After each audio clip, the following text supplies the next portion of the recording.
es la invitación que se le hace al receptor, al oyente, al radioescucha, a que pueda configurar un escenario propio. Es un género totalmente libre en su construcción.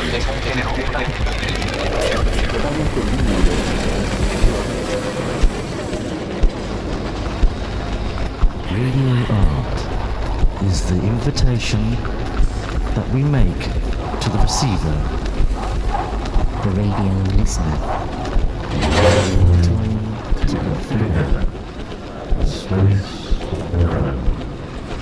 Los ingredientes con los que vamos a trabajar son los elementos del lenguaje de la radio, con música, con efectos, con la voz, las palabras y con el silencio. There is no rigid structure that allow us to design radio art. You're listening to the noise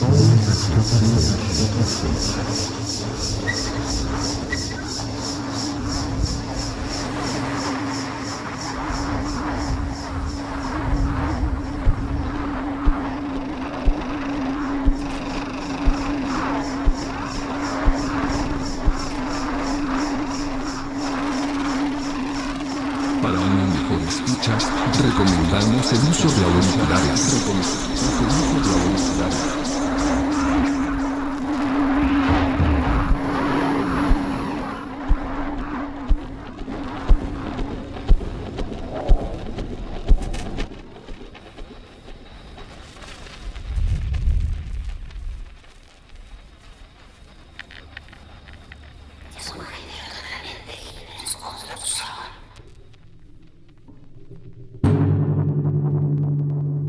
We have minutes left to end this session. Thank you really very much.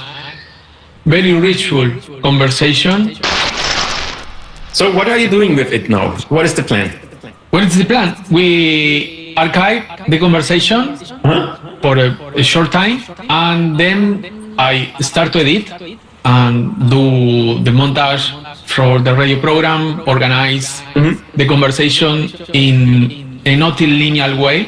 I like to edit very surgery with some software, maintaining the main idea. And then I ask you some photographs, and if you want to share some music that you want to promote in our radio program, and I will ask the authorization for use all of that. Yeah. And then we broadcast the radio program in 6 radio stations that the program are broadcast, and then keeping the internet online radio station too, and some platform like Spotify or internet archive, and of course in our website and promote in the social media, etc., etc., etc. I mean, the exciting thing is that on September 6th, I'm gonna release a new album. Oh, okay. So it would of course be great to have some music from that. And okay. So when do you plan to broadcast this?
Franco.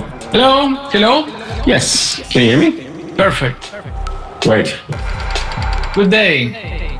Thank you. What time is it where you are? In the morning. Okay. That's a acceptable time. Give me a minute to.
What is the importance to you of noise and silence in your work or in your life? Well, I think silence is the easier one to answer because silence gives structure to everything that is not silent. When I, for instance, finish an album, I take great care of adjusting the time between the pieces. How long does it take when a piece is just disappearing? How long darkness and silence has there to be before the next piece starts? And in silence, you don't have any cues anymore for time. There's a piece of music which defines the flow of time by its rhythm, by its melodic development, by the sounds. And then this is stopping and there's silence. But the time continues. It continues in your head alone. So it's a timing that comes from within. And the silence is such an important state which allows you to actually listen to this rhythm from within. And therefore, silence is really, really powerful. And of course, silence is powerful in contrast to things that happen afterwards.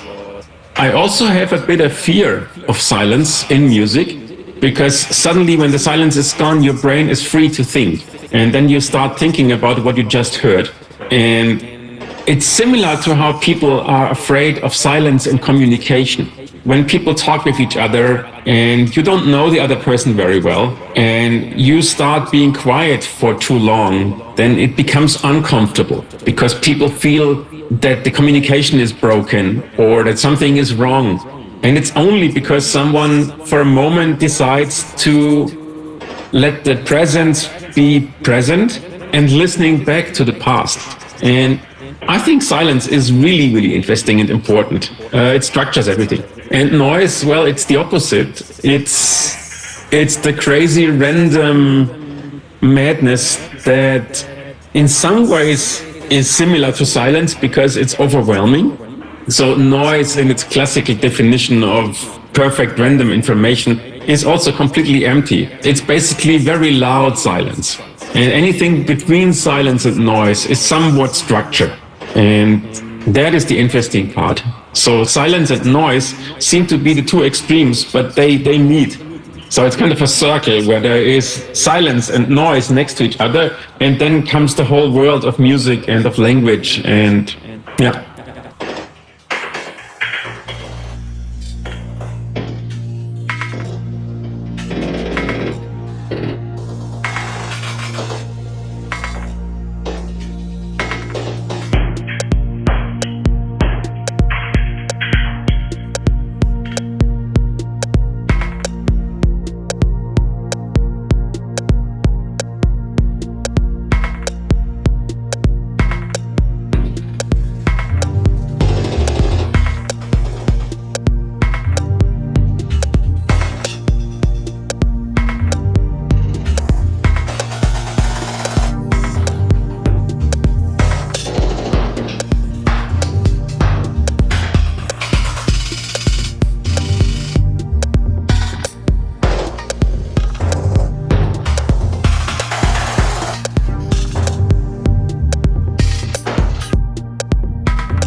in which part of your life you decide to dedicate your life and your work to the sound? Because in one hand you are an artist, a sound artist, and the other hand you have to develop tools to do this kind of art. In which moment, Well, the spark?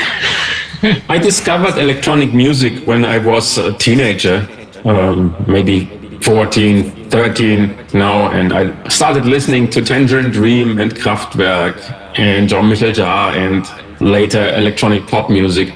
And that definitely shaped my interest in doing something with sound and computers. But I come from a family of engineers, and this means that I was always seen as someone who is becoming an engineer too. And somehow I managed to combine both things in my life. And I've never been only an artist, and I've never been only an engineer. I've been always been both. And for me, this is not a contradiction, because good engineering requires so much fantasy and so much inspiration and so much thinking beyond what is already possible. And every successful art requires careful planning and a deep knowledge of things and logic and all these kind of things that you would usually apply to engineering. So for me, artistic expression and engineering are two sides of human creativity that you cannot really separate.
Which is the part that you hate so much and you love unconditionally? And of course, there is always some part in the middle. So the part that you hate and the part that you love. Well, the problem is I know some things about a lot of stuff, and I am interested in a very diverse range of topics. And I could spend all my life just exploring one of them. And I always have to force myself to make a decision which things I should not do. And this is the biggest challenge for me, because sometimes I wish I would just be interested in one thing and I would become really good in it, and that's it. And on one side, I like the fact that I'm so interested in so many things, but at the same time, it makes it really hard for me to become really good in anything. This is a problem to you, because I think that all the artists have these kind of issues. So you see this like a problem, or you can see this like a very special way to do your work, your artwork? It's both. It depends. Sometimes I have the feeling that it would be more helpful if I would be really good in one thing. And sometimes I'm very happy that I have a big overview. But ultimately, I just have to accept that I have some gifts and that I have some things where I'm not good at, and I have to work with this. I think part of what makes an artist is to understand which are the things you're good at and which are the things you're not good at, and shaping your work around it. Sometimes it is important to push boundaries and to learn new things and to force myself to do stuff that I really don't like doing, but I know I have to do it. And sometimes I just have to accept that there's other people which are better in what they're doing, and I should not even try it. Okay, thank you very much. What is your relationship with your archive? I think that you started to work in the analog part, and now the most part of the archive is in digital. So digital is piece itself, it's the material itself. And all the digital is an original. You can use, you can reuse, and always will be an original. But in the analog, there are one original and there are all copies. So what is the relationship with your archive? I have a very difficult relationship with my archive because I am very bad in maintaining it. There is a lot of work that I just lost. And so the only thing that is still out is, for instance, the music which is on the CDs, and everything else that is leading to this kind of music. All the individual files, they're all gone. But I made my peace with it because I tried to live in the present. And for me, the process of creating is important. And I don't think it's important to keep everything forever. So as long as I need some things, it is good that I have them. But it's not important that I can have access to things that I did 20 years ago. I collected way too many things and way too many files and tapes and recordings. And I'm never gonna do anything with them anymore or listening to them. And I think it's much more important that I create new things. Okay, it's a way. I used to work with footage, with the archive of the other people. So I found very interesting what things the people want to keep and what things people don't want to keep. I mean, for myself, it is important to keep a few things, but this is not necessarily musical sketches. What I do keep is I write these notebooks here. And in these notebooks, there's a mix of technical drawings, of thoughts about my art, but also sometimes just short notices about how I feel. But mainly, it is really about artistic ideas and about technical ideas that relate to artistic ideas. And I do this since 15 years at least. So I have a huge archive of those books. And sometimes I look at the old books to get an idea how I was thinking 15 years ago. And sometimes I discover ideas that I had 15 years ago or 10 years ago, which I didn't follow up. And then I think maybe it's a good idea to actually rethink, and maybe there is something that I can use. So that part is important, where I use the archive as a container of ideas. That makes sense.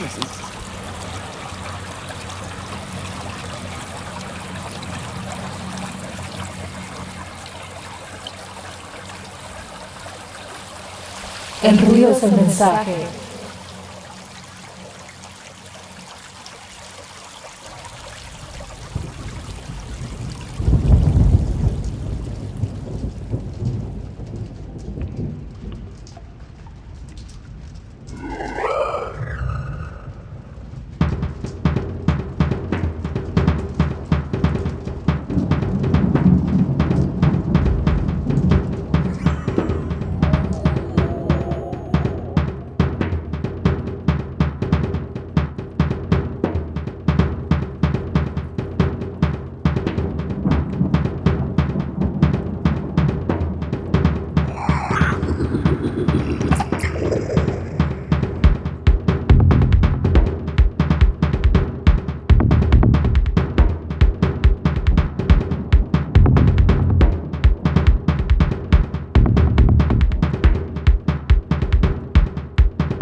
Il rumore.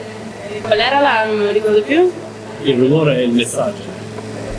Il rumore è il messaggio. Il rumore è il messaggio.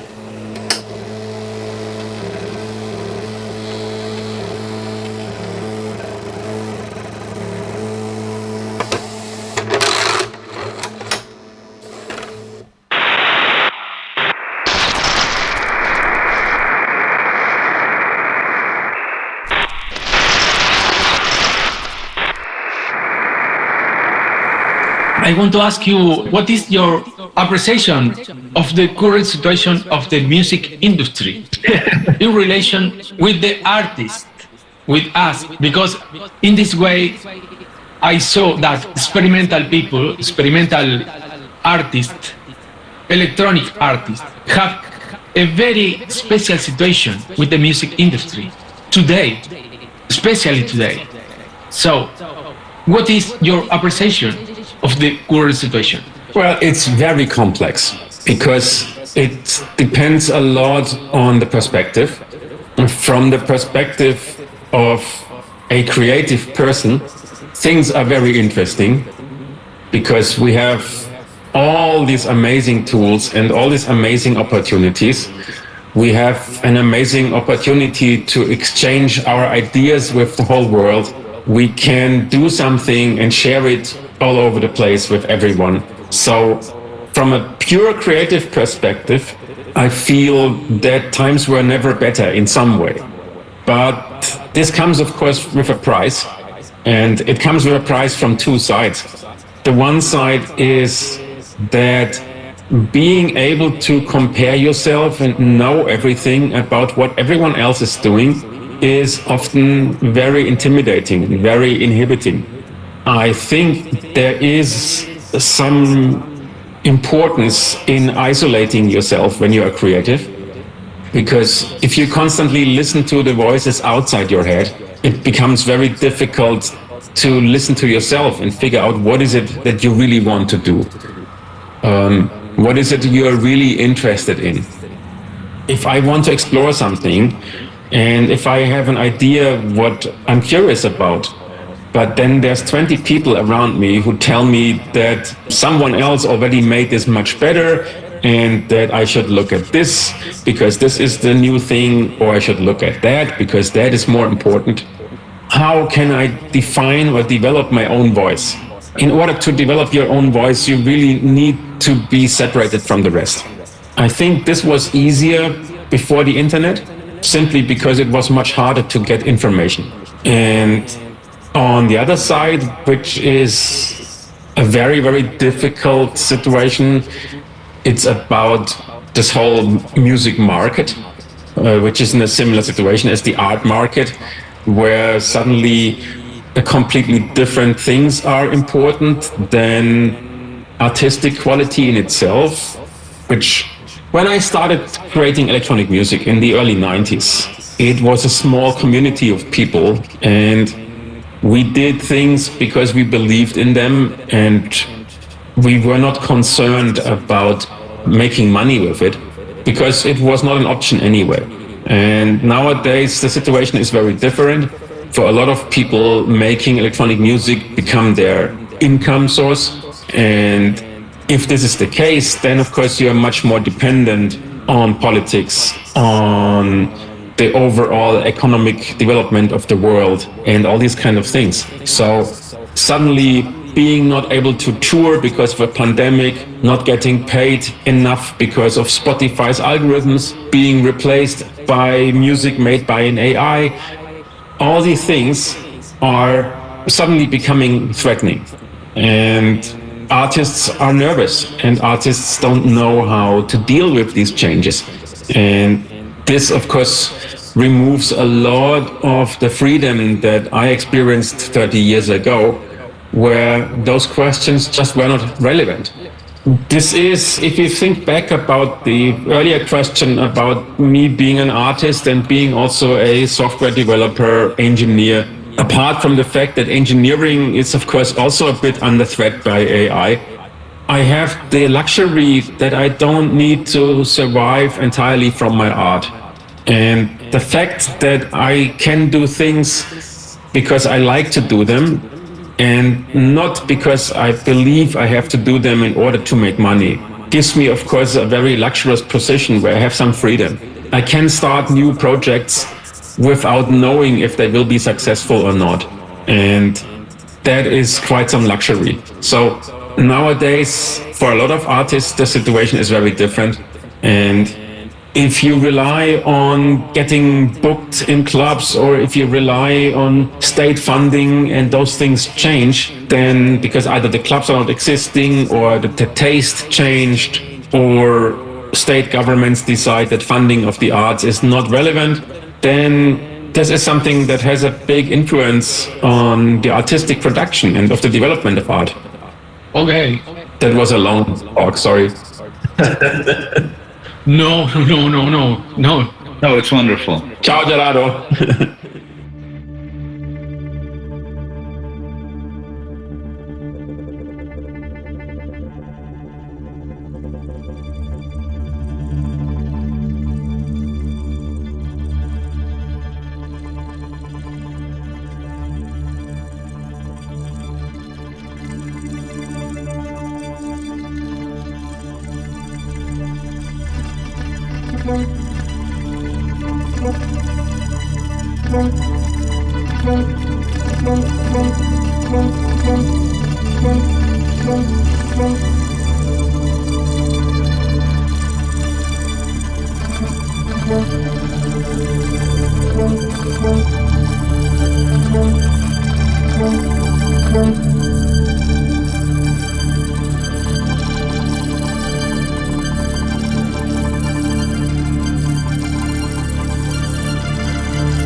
That was very, very interesting, what you were saying, and mostly in terms of what happens to us in this hemisphere, because it seems that there's a sort of mastermind program which is trying to direct us all or head us all into becoming profitable with what we do artistically or aesthetically. So it seems that most of the artists that have been able to defend and present and being able to circulate their proposals with no restraint at all seem to be the ones that are not earning their money or their daily bread, so to say, by doing it.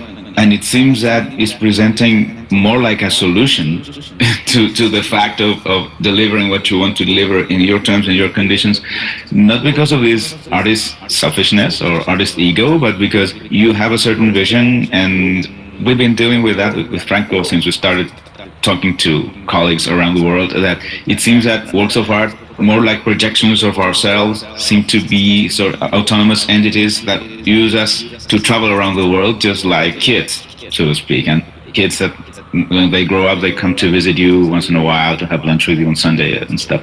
So it seems that that's what really happens with works of art. There's no other explanation for why different artists from different parts of the globe have the same vision sometimes and deal with the same things more or less at the same time. So in this sense, and also the fact that we're dealing with streaming services that reproduce the practices of the industry, which, by the way, is earning as much money as usual. I was reading that Universal did a round of $5.8 billion last year in terms of revenue, just because of how they handle their catalog and their products. So this old complaint of they losing money because of consumers' behavior seems to be a downright lie. What do you think about that? Well, I don't have numbers, but it's big corporations, and they always were good in, well, funneling money. You know, it's the interest of these companies is not foremost of celebrating the most diverse, most challenging art. The interest is in making their shareholders happy. And this is why it's so ironic that you need the mainstream in order to get the revenue, but you need the independent artists who push the boundaries. And as usual, the ones who push the boundaries are not the ones who cashing in. But this has always been the case, not only in the arts, I mean, also in industries. You know, the pioneers often ended up with very little, and the ones who started copying their ideas became rich. I think this is unfortunately just how the human race is working. You have creative people who don't care about money in the first place and who value other things.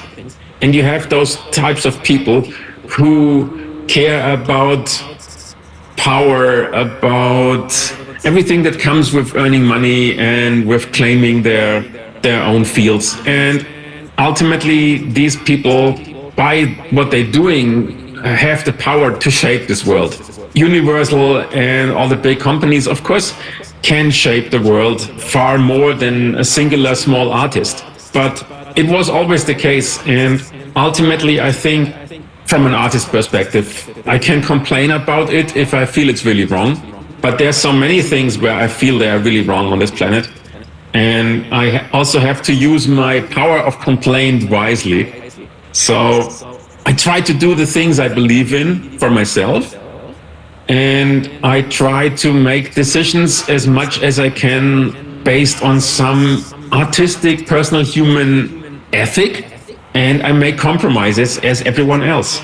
And I think as long as people who are in the public, to at least to a certain extent, trying to use their powers in a meaningful, ethical way, that's the best we can do.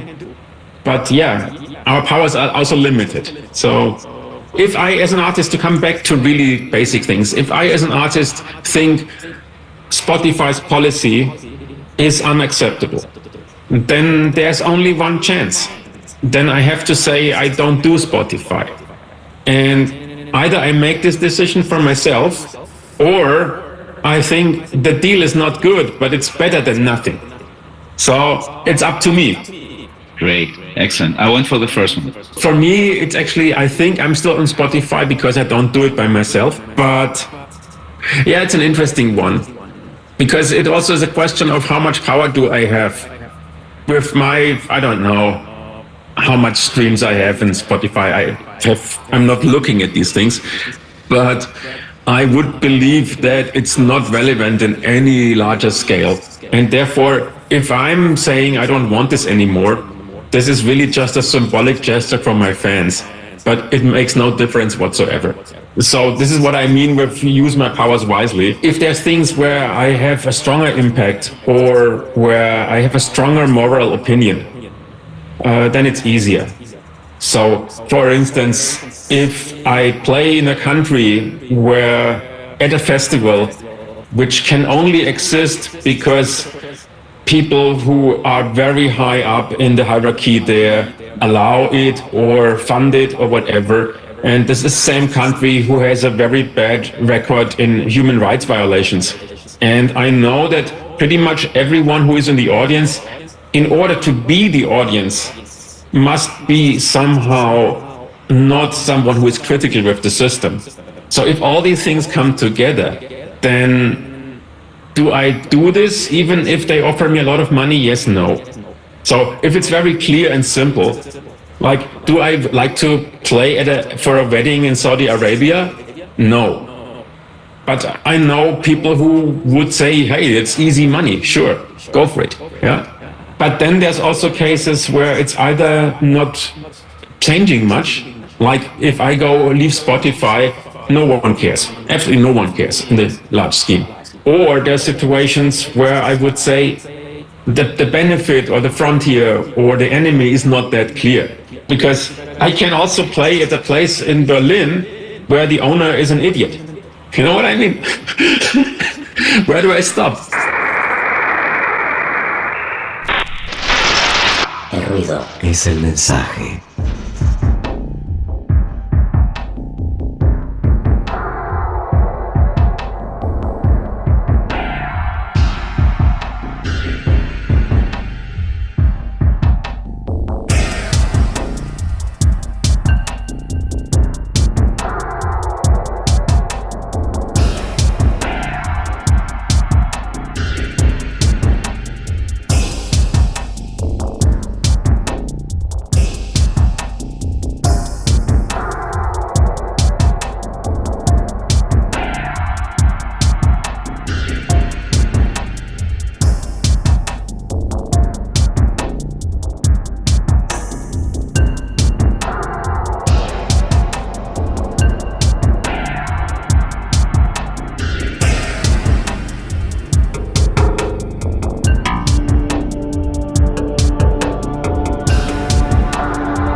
Para una mejor escucha, recomendamos el uso de auriculares.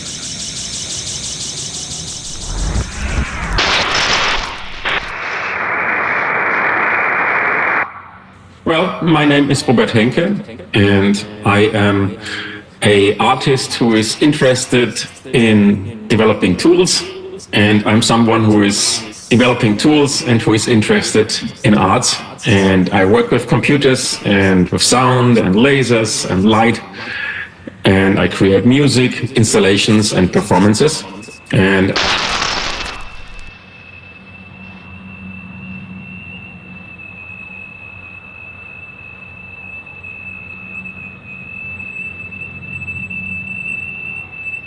El ruido es el mensaje.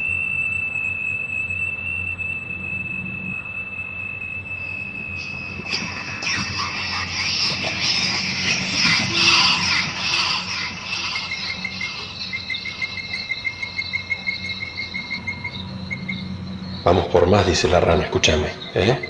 Esto recién empieza.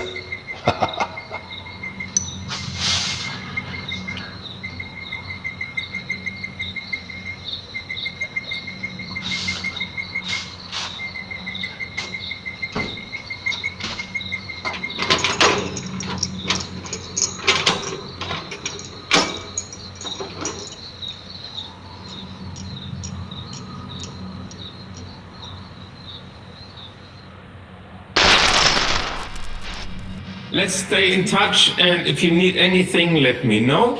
Okay, sure. Okay. Thank you so much, and have a lovely day, and You too. You too. You see you too. later. Rest of the week. Big hugs from here. Big hug.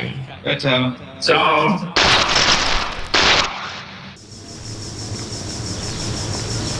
Para una mejor escucha, recomendamos el uso de auriculares.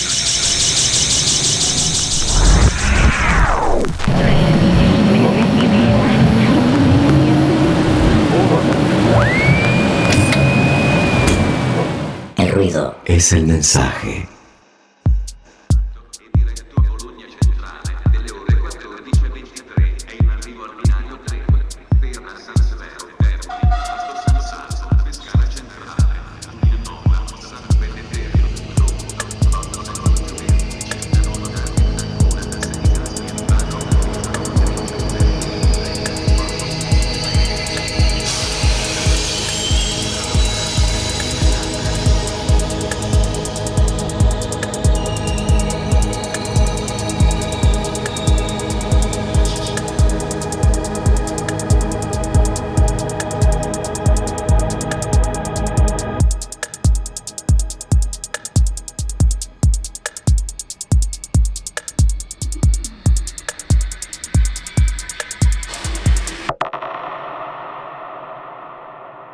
Welcome to the intercity. This on 8. Train was off then.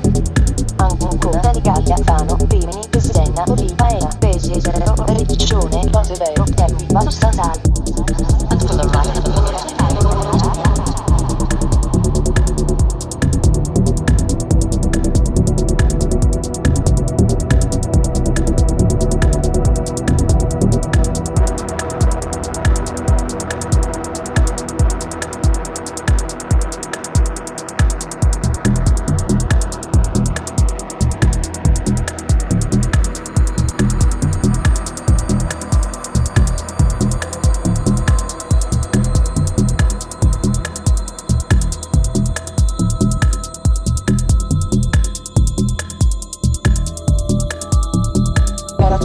Giulianova, San Benedetto del Trono, poi Saludio, Civica Centrale, Giulianova, San Benedetto del Trono, poi Saludio, Civica Nova.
was all men.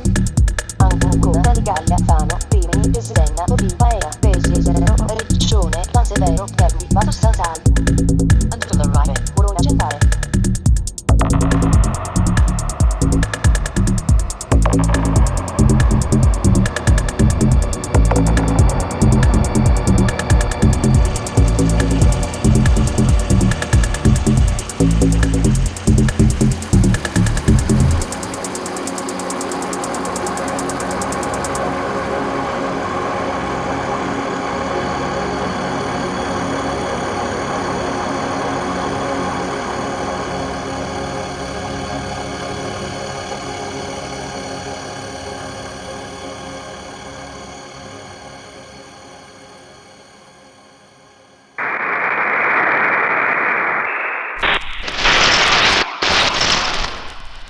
How did the idea of starting a project like Ableton Live come about?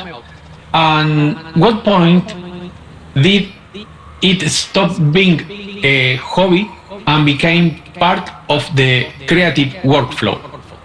Well, there's two things. There is the company, Ableton, and there's the product we are making.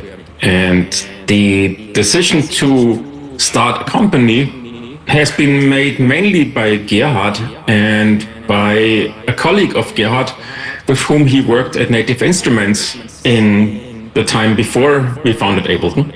And basically, this colleague, Bernd Roggendorf, and Gerhard decided that instead of working for another company for the rest of their lives, it would be nicer to have their own company and do something that they are interested in.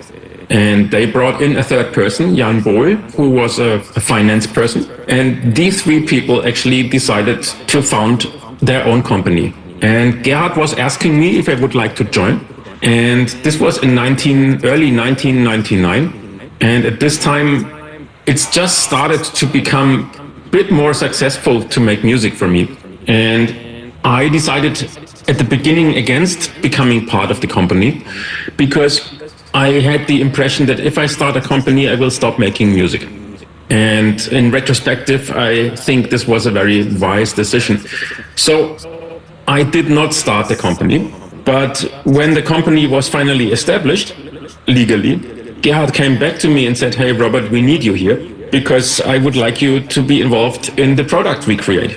And we had a lot of talks about what kind of thing we would like to do.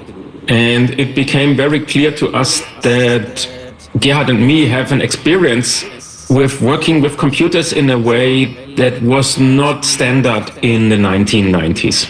The concept of pretty much all commercial music software was aimed at the studio and was aimed at recording. So the model for music software was a replacement of the tape machine.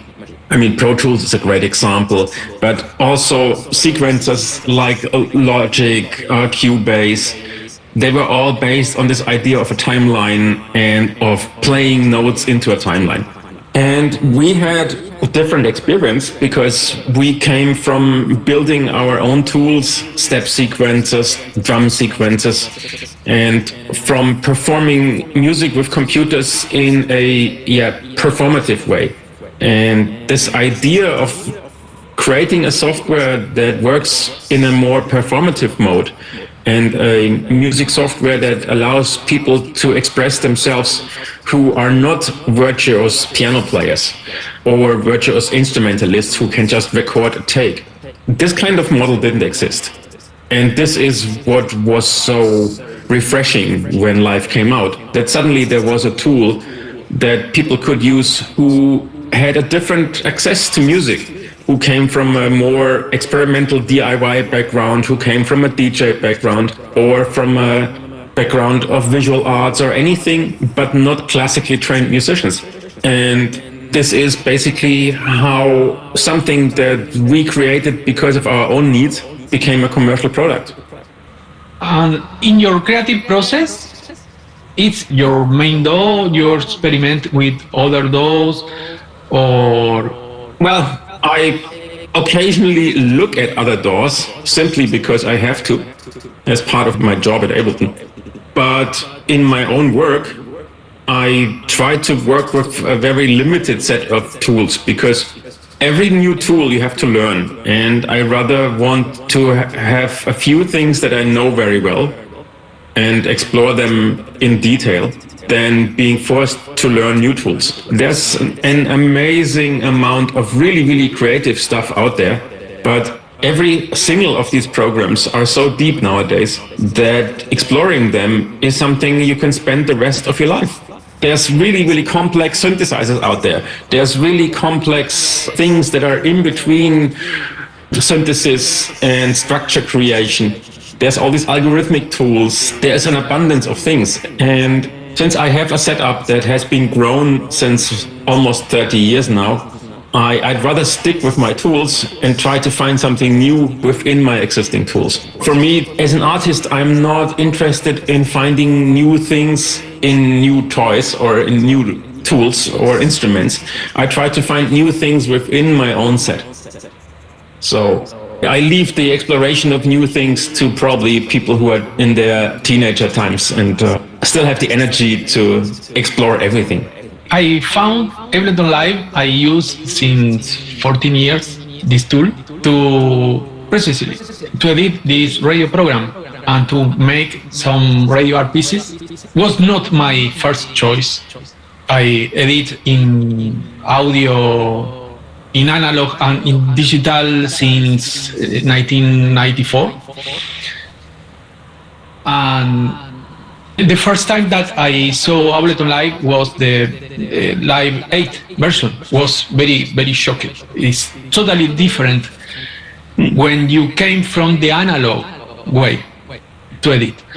So, the daughter of my brother, she started to use at her 5 years Ableton Live better than me. When I started the notebook and opened the Live, and she started to make some noises and to drag and drop samples. Wow, she understands better than me. And this was the moment that I decided to start to learn and start to use Ableton Live, because not because a little kid of 5 years used better than me, was because the flow is very different. And it's a way to play like a game, to explore and experiment new ways to make sound. Well, this is exactly what we want to achieve, that people have fun exploring things. It's important for us that it's playful, because if you don't have fun working with something, then everything becomes really hard. And making music as a creative process is very fragile. Very often you have to deal with frustration and with the feeling of you're not good enough and nothing works out. And at least the tools you're working with should be nice. You know, at least you should have a nice guitar, a nice piano, or a nice piece of software. And if we manage to keep live a place that people enjoy using, enjoy is really the important part here. They open it and they feel at home somehow, and they feel inspired, and they are not being put off by things that don't work, or by crashes, or by functions that behave not like they want. If we can manage this, then we do the right thing. So ideally, it's like, if you come to a nice studio, you open the door to the studio and you think, oh my God, this is nice here, I want to work here. And ideally, software behaves the same. I mean, if I open, let's say, Microsoft Outlook, then I feel, okay, I'm at work. Outlook is not a place where I go to hang out with friends. Yes, yes, of course. Gerardo?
This is wonderful, you know. For a start, I didn't know you were involved in Ableton Live's creation process, so it's been a great surprise for me. And usually we as Chileans have not been able to access this kind of technologies at first hand before the internet. Just to give a few examples, no Chilean person had ever had a Fairlight CMI keyboard. It was impossible, it was very expensive, it was handmade, so nobody had one. And there were other samples that arrived, like EMX2. So, and we have a sort of military-like culture. So everything related to performing, on the one hand, everything is related to exerting power, on the one hand. And musicians articulate that in the same token. So it's wonderful and it's very funny and enthusing that you say that you wanted something to play with, because instruments are not seen to play with. For a start, when people started using Ableton Live here, the main speech was around, yeah, it's great, but you have to use it with a MIDI controller. You're missing the point, you don't have a MIDI controller. I've never been able to come across Live as a software for my use. Not because of that, but because it seems like it's like what happens with certain styles of music that you know some. It has happened to me with Janis Joplin, for example. I came across some of her work, but I don't have her incorporated as part of my sound library or something. Just some few stems of something that Indaba Music released long ago, 10 or 11 years ago. So I don't have her as part of my discography as the case of the Beatles. The Beatles are a huge part of my listening process and the ones to blame for everything of many decisions in my life. So, so it's wonderful that you say that, because in this sense, I've never been, and now I understand it. I was talking about that to Franco minutes ago. I've never been able to learn or to know any sort of instrument dealing with these softwares as instruments, because unconsciously it seems that I've been expecting that every encounter is a sort of first time encounter. So in this sense, I don't know how things work out. I try to play them and play with them as much as possible, because what you say is true. It reminds me of an interview that Brian Eno gave once, saying about that the difference with analog instruments and softwares is that softwares seem to have no end. So since there's no ending, it's a never-ending process, and in being a never-ending process, you'll never quite grasp the instrument in full, which is what would happen with physical instruments, what happens with the guitar, the electric guitar. So he said that it was very impressive that people still, it was the reason why many people still used analog instruments and physical instruments. But it was very interesting, on the other hand, to be sort of swimming in this never-ending sea of possibilities that bring softwares as a whole, or even misconnecting them, or twisting the dialogue. It's, in a way, software fits very well in this time of abundance.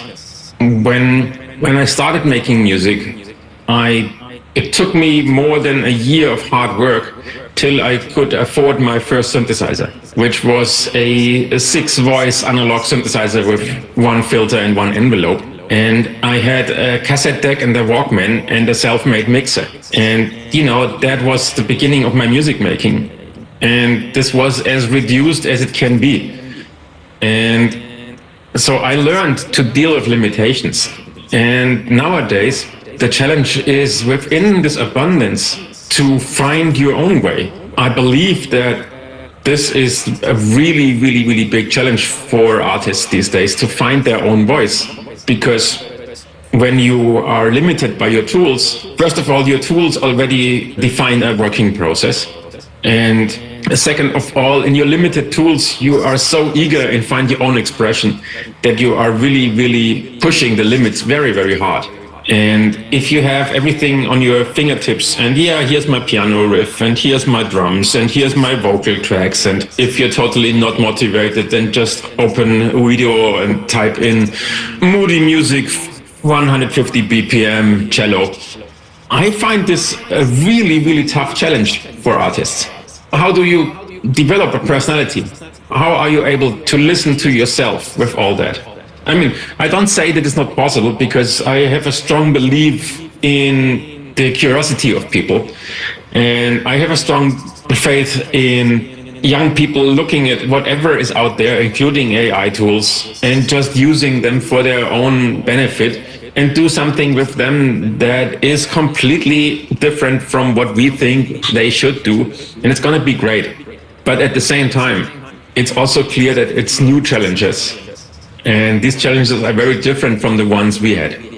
Yeah, that's so cool. It's like that every step you take provides new questions, and when you find the answers, these answers open new questions and new wishes, and it is. I quite agree, and it's lovely when you have nothing and you work out of nothing, or if you work with sticks and stones and trying to reach a result with the sticks and stones the same way we do it with a computer. So I quite agree, and it's a very realistic approach, and it's very related to what art means in the long run, which is channeling an expression which is unique just because every single human being is unique. I think the bigger challenge is to figure out why are you doing what you're doing, and what is your motivation to do things, and what is your deep within, what is your desire? I mean, there's certain forces that go into different directions. I believe pretty much every person and also every artist, you somehow want to be acknowledged for what you're doing. So there is a part in you that wants positive feedback. If I'm sitting in a studio and I create something and every single person I play it to says, "Oh my God, leave me alone," then it would be really, really hard to continue. But this is the one side of it. And the other side is that I want to find something that is myself.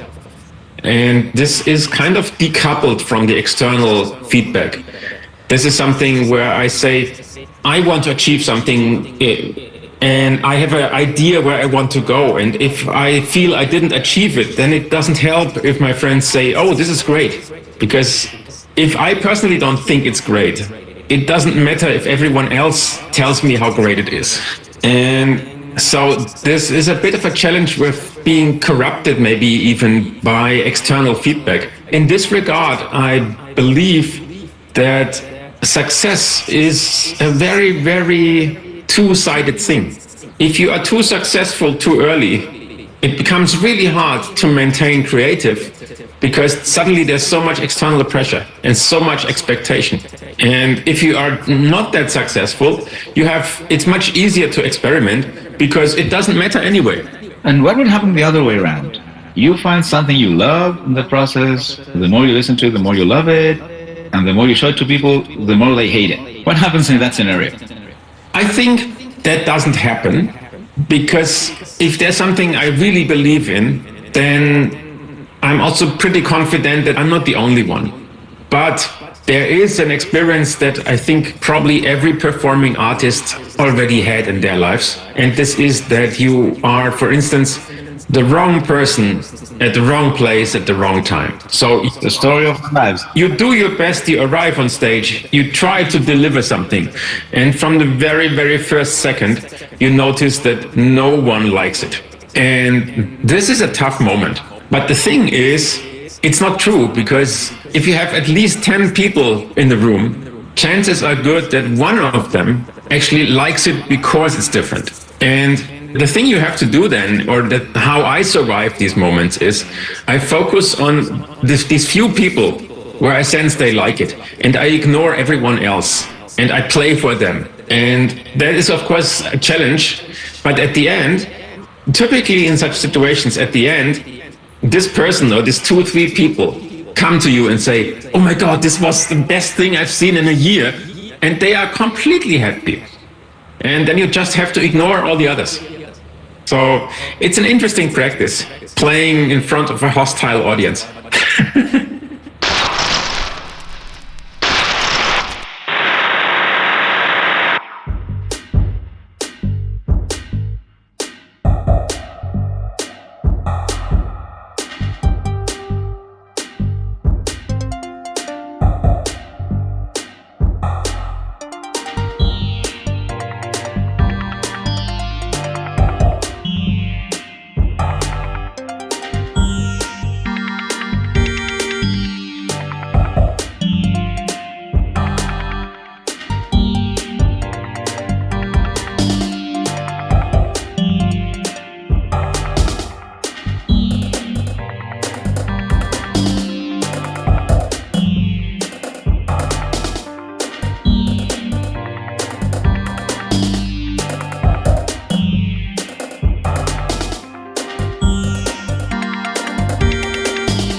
I was a teacher at schools, secondary schools, for around 25 years or something, and that was the background of my experience.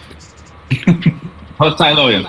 Yeah. You teach to the ones who want to listen. Yeah, and make jokes and funny jokes and ironies about and sarcasm about the rest. Yeah. Since they were teenagers, they started working with sarcasm very early, and and after they quit, I quit too. That was the basis. If you quit, I can quit. I'm able to quit. If you don't, I can't.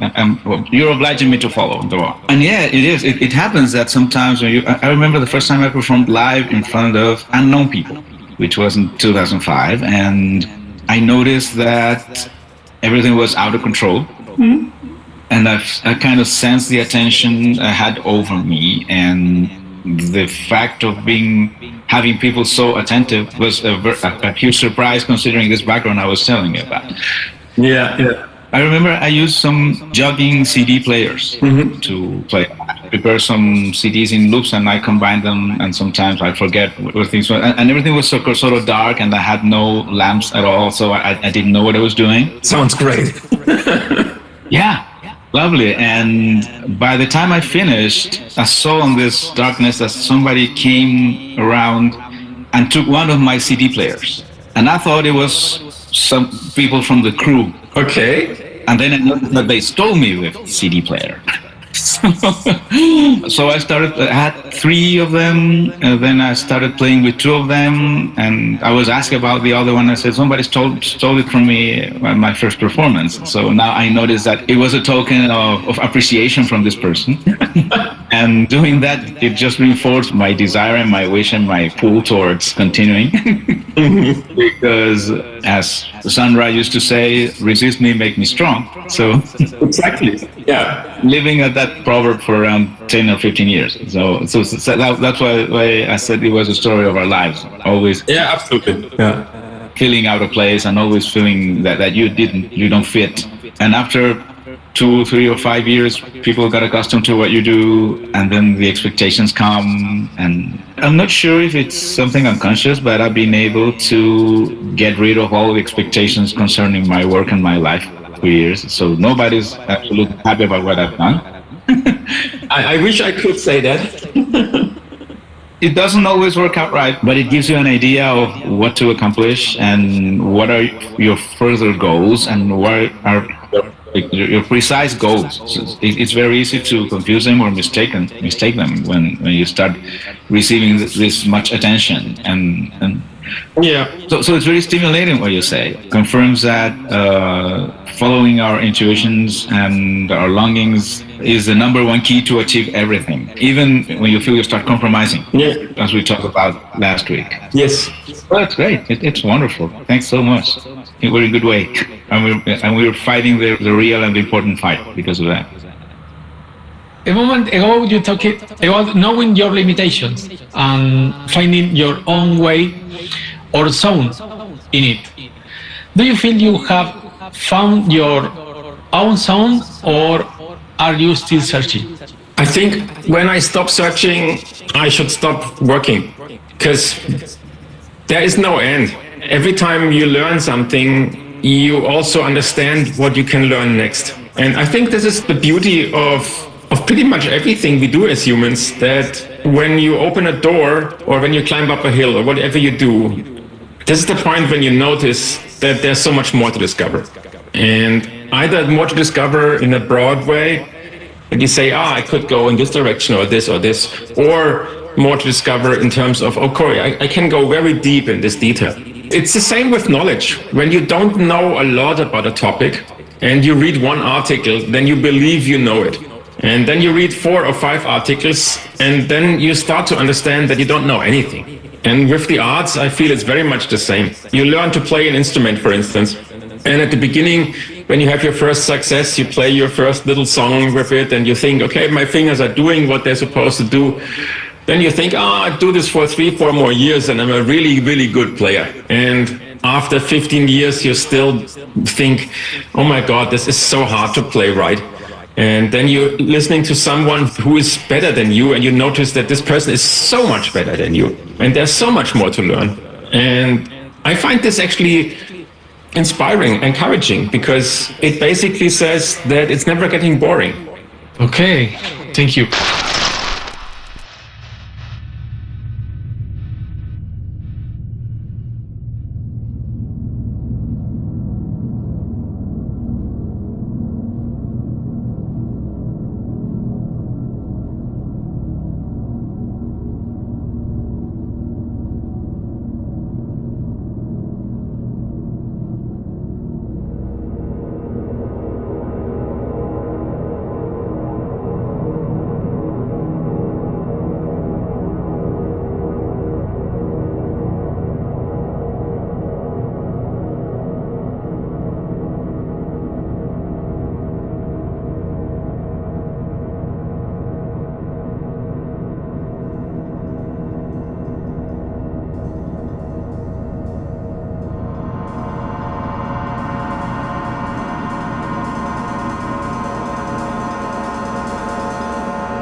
Para una mejor escucha, recomendamos el uso de auriculares.